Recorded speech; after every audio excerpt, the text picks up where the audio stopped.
আসসালামু আলাইকুম রাহমাতুল্লাহ। ভালো আচরণ নিয়ে আজ আমি কিছু কথা বলবো। ভালো আচরণের যে গুণাবলীগুলো মানব সমাজে প্রচলিত সেগুলো হলো ভদ্রতা, নম্রতা, শালীনতা, মানব জীবনের এক মহৎ গুণ। বিনয় নম্রতা মানব চরিত্রের ভূষণ। এসব গুণের কারণে মানুষ সমাজে প্রশংসিত হয়। এসব গুণের অভাবে মানুষ নিগৃহীত, লাঞ্ছিত, অপমানিত হয়। মহান আল্লাহ নিজে নম্র, তিনি নম্রতাকে পছন্দ করেন, নম্রতাকে তিনি ভালোবাসেন। তাই প্রত্যেক মুমিন মুসলমানদের উচিত সকল ক্ষেত্রে নম্রতাকে অবলম্বন করা। মহান আল্লাহ বলেন, অতএব আল্লাহর অনুগ্রহ এই যে তুমি তাদের প্রতি কোমল চিত্ত হয়েছিলে।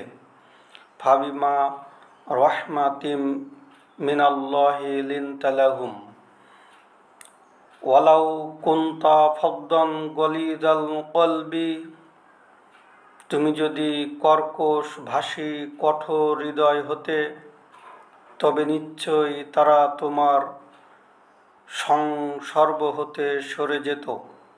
অতএব তুমি তাদেরকে ক্ষমা করো। ফাফু আনহুম ওয়াস্তাগফির লাহুম, তাদের জন্যে ক্ষমা প্রার্থনা করো। তাদের কার্য সম্বন্ধে তাদের সাথে পরামর্শ করো। যখন তুমি সংকল্প করেছ তখন আল্লাহর প্রতি নির্ভর করো। নিশ্চয়ই আল্লাহ নির্ভরশীলকে ভালোবাসেন। সূরা আলে ইমরানের 59 নম্বর আয়াত।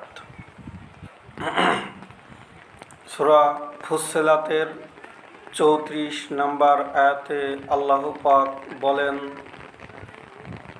ভালো এবং মন্দ সমান হতে পারে না।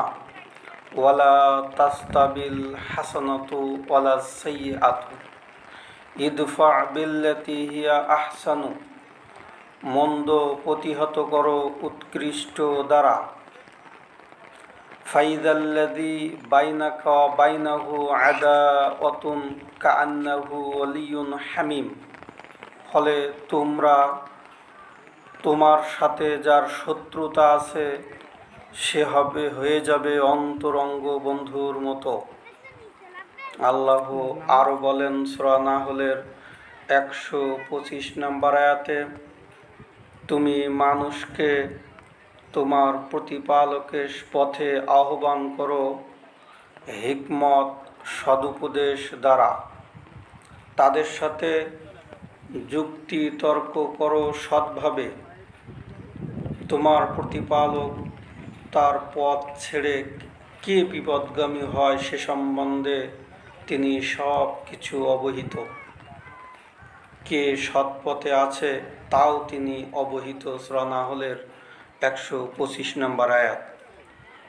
সূরা আলে ইমরানের 134 নম্বর আয়াতে আল্লাহ পাক বলেন, আল্লাযীনা ইউনফিকুনা, যারা ব্যয় করে, ফিস-সাররাই ওয়াদ-দাররাই, সচ্ছলতায় অভাবের মধ্যে, ওয়াল কাযিমিনাল গায়যা ওয়াল আফিনা আনিন নাস, এবং রাগ সংবরণ করে, মানুষকে ক্ষমা করে।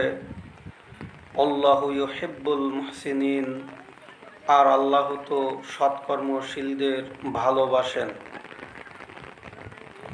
ক্ষমাশীলতা অবলম্বন করো। সূরা আরাফের 199 নম্বর আয়াতে আল্লাহ পাক বলেন, খুযিল আফওয়া, ক্ষমাশীলতা অবলম্বন করো।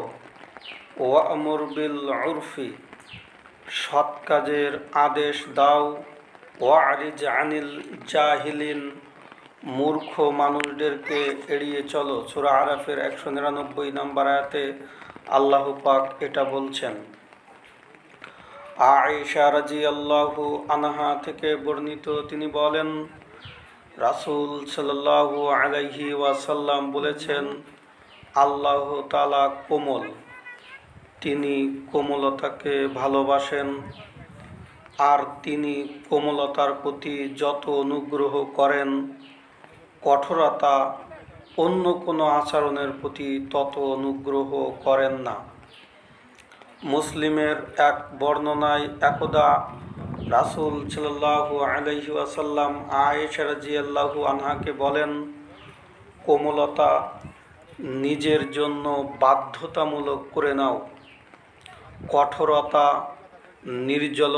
নির্জলতা থেকে, নির্লজ্জতা হতে নিজেদেরকে বাঁচাও, কারণ যাতে নম্রতা ও কোমলতা থাকে তার সৌন্দর্য বৃদ্ধি হয়, আর যাতে কোমলতা থাকে না তা দোষণীয় হয়ে পড়ে। মুসলিম মিশকাতের হাদিস নম্বর 5068।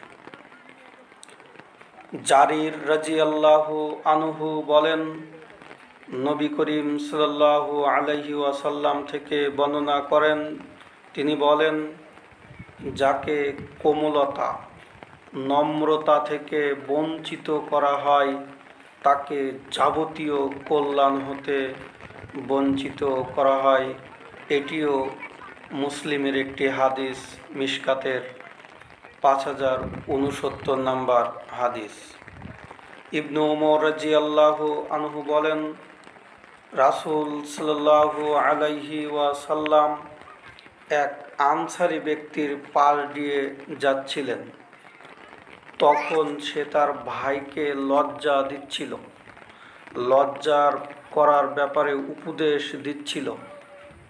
তখন রাসূল সাল্লাল্লাহু আলাইহি ওয়াসাল্লাম বললেন, তাকে ছেড়ে দাও, কারণ লজ্জা হলো ঈমানের অংশ। এ হাদিসটি সহিহ মুসলিমেও আছে, সহিহ বুখারীতেও আছে, মিশকাতের 5070 নম্বর হাদিস। ইমরান ইবনু হুসাইন রাদিয়াল্লাহু আনহু বলেন, রাসূল সাল্লাল্লাহু আলাইহি ওয়াসাল্লাম বলেছেন, লজ্জা কল্যাণ ছাড়া আর কিছু নিয়ে আসে না। অপর এক বর্ণনায় রয়েছে, লজ্জার সব কিছুই কল্যাণ। এটিও বুখারীতেও আছে, এ হাদিসটি মুসলিমেও আছে, মিশকাতের 5071 নম্বর হাদিস। ইবনু মাসউদ রাদিয়াল্লাহু আনহু বলেন, রাসূল সাল্লাল্লাহু আলাইহি ওয়াসাল্লাম বলেছেন, পূর্ববর্তী নবীগণ হতে লোকেরা যা পেয়েছে, আজও যা বিদ্যমান, তা হলো যখন তোমার লজ্জা থাকবে না তখন তুমি যা ইচ্ছা তাই করতে পারবে। এটিও বুখারীর একটি হাদিস, মিশকাতের 5072 নম্বর হাদিস। নাওয়াস ইবনু সামআন আল আনসারী রাদিয়াল্লাহু আনহু বলেন, একদা আমি রাসূল সাল্লাল্লাহু আলাইহি ওয়াসাল্লামকে নেকি কি জিনিস আর পাপ কি জিনিস এই কথা জিজ্ঞাসা করলাম। তিনি বললেন, নেকি হলো উত্তম চরিত্র, আর পাপ হলো যে কাজ তোমার অন্তরে সংশয় সৃষ্টি করে। ওই কাজটি তুমি জনসমাজে প্রকাশ হওয়া অপছন্দ করো, সেটি হচ্ছে পাপ। মুসলিম মিশকাত হাদিস নম্বর 5073। আব্দুল্লাহ ইবনু আমর রাদিয়াল্লাহু আনহু বলেন, রাসূল সাল্লাল্লাহু আলাইহি ওয়াসাল্লাম বলেছেন, তোমাদের মধ্যে সে ব্যক্তি আমার কাছে অধিক প্রিয় যার চরিত্র ভালো।